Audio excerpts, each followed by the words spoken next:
¿Sabías que la ansiedad es ya el motivo número 1 de consulta en los centros de salud de España por delante del insomnio y la depresión? Si últimamente notas el pecho apretado, la mente acelerada o te cuesta desconectar, no estás solo y hay algo que puedes empezar a hacer hoy mismo. En este sentido, hay que decir que la ansiedad no es un enemigo a eliminar de golpe, sino una señal del cuerpo que se puede aprender a regular. Aquí van 5 estrategias con base psicológica que pueden ayudarte en el día a día. Eso sí, si la ansiedad es intensa, persistente o interfiere en tu vida, el paso más importante siempre es acudir a un profesional de la salud mental, a un psicólogo, por ejemplo. Primero, respiración diafragmática. Cuando la ansiedad aparece, la respiración se vuelve corta y superficial, lo que retroalimenta la sensación de alarma. Practicar respiraciones lentas y profundas, inhalando por la nariz 4 segundos y exhalando 6 segundos, activa el sistema nervioso parasimpático y manda al cerebro una señal de calma real, no solo mental.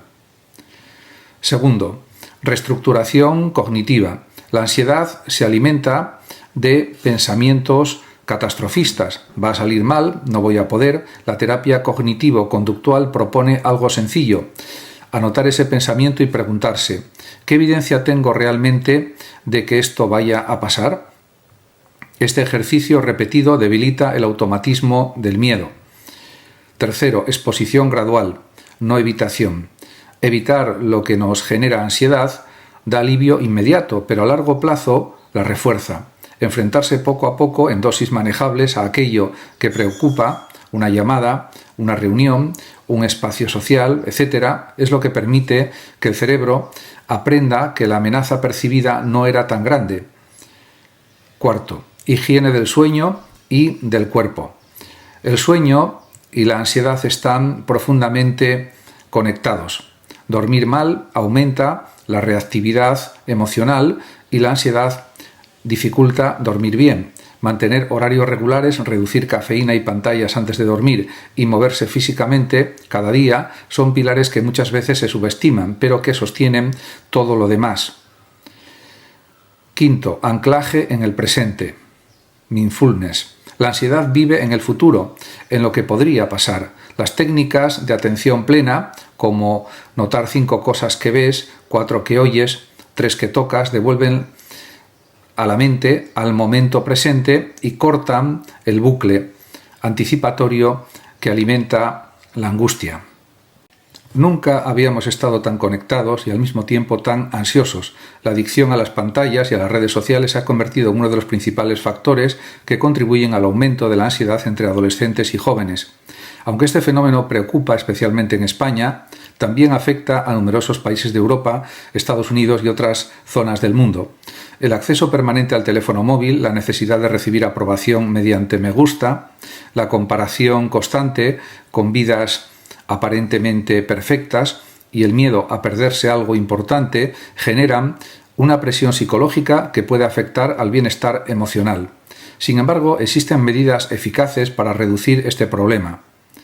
Primera, establecer límites claros al uso de las pantallas. Es fundamental fijar horarios para utilizar el móvil y las redes sociales, evitar su uso durante las comidas, mientras se estudia y sobre todo en la hora previa a dormir ayuda a mejorar la concentración, favorece un descanso de mayor calidad y reduce la dependencia de las notificaciones.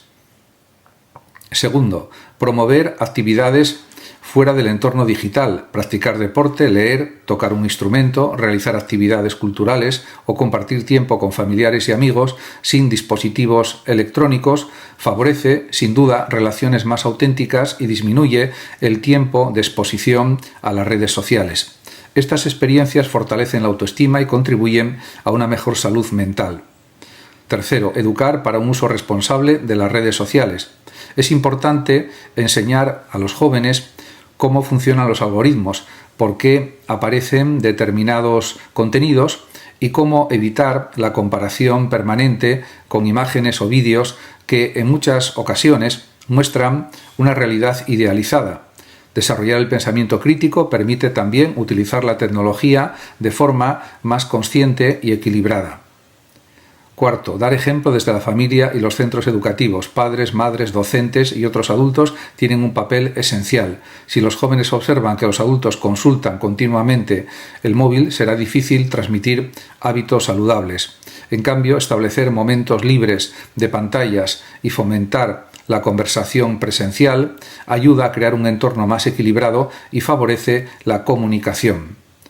Quinto, detectar la ansiedad y buscar ayuda cuando sea necesario. Si un adolescente experimenta nerviosismo al separarse del teléfono, pierde horas de sueño, disminuye su rendimiento académico o se aísla de su entorno, conviene actuar cuanto antes.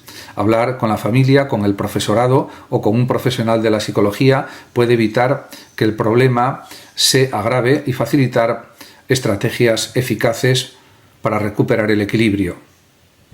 ¿Te acuestas cansado pero tu mente no se apaga? Los problemas del sueño son ya el segundo motivo más frecuente de consulta en atención primaria en España, justo detrás de la ansiedad. Y no es casualidad, dormir mal y estar ansioso caminan casi siempre de la mano. El insomnio no suele ser un problema aislado, sino el síntoma de un sistema nervioso que no logra bajar revoluciones al final del día. La buena noticia es que hay hábitos con respaldo científico que pueden ayudar a recuperar un sueño reparador. Como siempre, si el insomnio es severo o se prolonga en el tiempo, conviene consultar con un profesional de salud mental o del sueño o con un profesional médico en general. Primero, horarios regulares, todos los días. El cuerpo funciona con un reloj biológico interno, el ritmo circadiano, que se regula con la constancia. Acostarse y levantarse a la misma hora, incluso los fines de semana, es una de las medidas con mayor evidencia para mejorar la calidad del sueño a medio plazo. Segundo, reducir pantallas antes de dormir. La luz azul de móviles y tablets inhibe la producción de melatonina, la hormona que induce al sueño. Apartar las pantallas al menos 30-60 minutos antes de acostarse ayuda al cerebro a interpretar que se acerca la hora de descansar. Tercero, cuidar lo que se consume por la tarde-noche. La cafeína puede permanecer activa en el organismo hasta 6 horas después de tomarla. Y el alcohol, aunque de entrada da sueño, fragmenta el descanso profundo. Moderar ambos, especialmente después de mediodía, marca una diferencia notable. Cuarto, reservar la cama solo para dormir. Trabajar, comer o ver series en la cama hace que el cerebro asocie ese espacio con actividad, no con descanso. Reservarla exclusivamente para dormir y para el sueño refuerza esa asociación mental que facilita conciliar el sueño más rápido. Quinta, vaciar la mente antes de acostarse. Muchas personas con insomnio arrastran preocupaciones a la cama. Técnicas como escribir en un papel las tareas o pensamientos pendientes, practicar una respiración lenta o hacer un breve ejercicio de relajación muscular ayudan a cerrar el día y bajar la activación mental o la activación nerviosa. Dormir bien no depende de un solo cambio, sino de la suma de pequeños hábitos sostenidos en el tiempo. Si después de aplicarlos el insomnio persiste, no hay que normalizarlo, hay que buscar ayuda. Solo 6 psicólogos clínicos por cada 100.000 habitantes. Así está España, frente a los 18 de media en Europa, el triple. Y el resultado es que el 77% de los ciudadanos considera excesivas las listas de espera para acceder a un psicólogo público.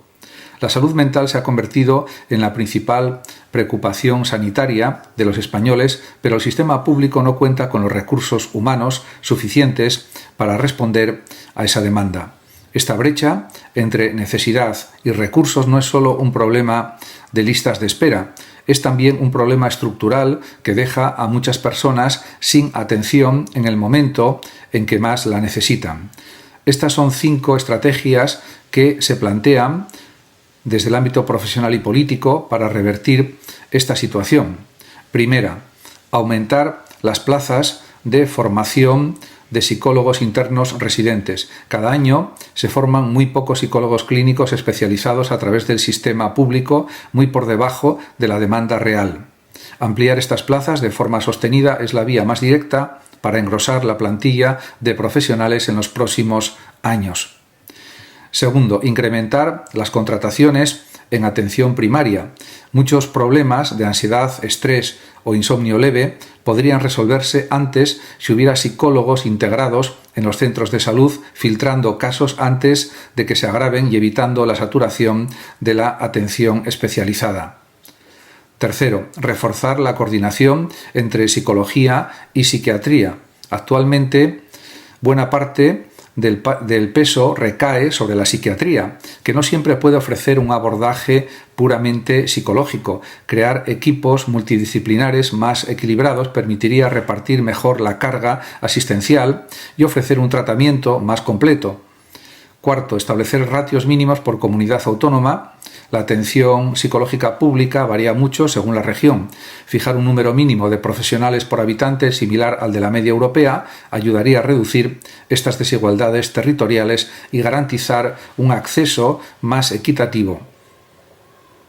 Quinto, invertir en prevención y programas comunitarios. Gran parte de la demanda actual podría reducirse con programas de prevención en escuelas, empresas y centros comunitarios que detecten problemas de salud mental en fases tempranas, antes de que requieran una intervención clínica más intensa y prolongada. Hay que decir que la falta de psicólogos en la sanidad pública no es solo una cifra, se traduce en personas que esperan meses para recibir ayuda mientras su malestar crece. Cerrar esta brecha requiere decisiones políticas sostenidas en el tiempo. En España, un 57% de las personas mayores sitúa la salud mental como su segunda gran preocupación, justo detrás del cáncer. Y detrás de ese dato hay un factor que crece silenciosamente: la soledad no deseada, uno de los mayores riesgos invisibles del envejecimiento. La soledad no deseada no es simplemente estar solo, sino sentir una desconexión emocional o social que la persona no ha elegido. En personas mayores esta situación se asocia a mayor riesgo de deterioro cognitivo, depresión y peor salud física en general. Frente a esto existen estrategias que, desde distintos niveles, pueden marcar una diferencia real. Primera, redes de acompañamiento comunitario.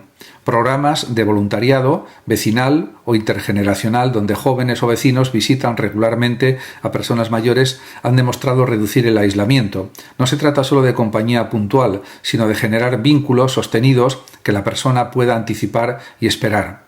Segundo, fomentar la participación en centros de día y asociaciones. Los centros municipales, casas de mayores y asociaciones de barrio ofrecen actividades grupales que combaten la soledad desde la raíz. El contacto humano regular, facilitar el acceso a estos espacios, incluyendo el transporte, es clave para que realmente se usen.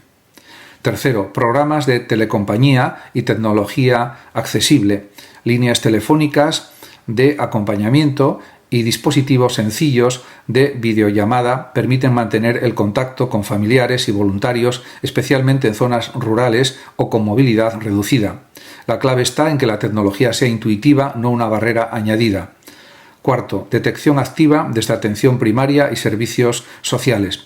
Muchas personas mayores no piden ayuda por vergüenza o resignación. Formar a médicos de familia y trabajadores sociales para detectar señales de soledad en las consultas rutinarias permite intervenir antes de que deriven un problema de salud mental más grave. Quinto, fortalecer los lazos familiares e intergeneracionales.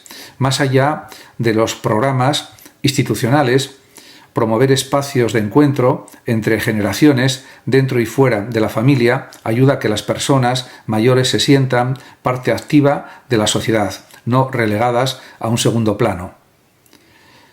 Por tanto, hay que decir que la soledad no deseada no se resuelve solo con visitas puntuales, sino con la construcción de vínculos estables y significativos. Combatirla exige un compromiso conjunto entre instituciones, comunidades y familias, porque envejecer no debería significar desaparecer socialmente. Detrás de cada persona mayor que se siente sola hay una historia que merece ser escuchada.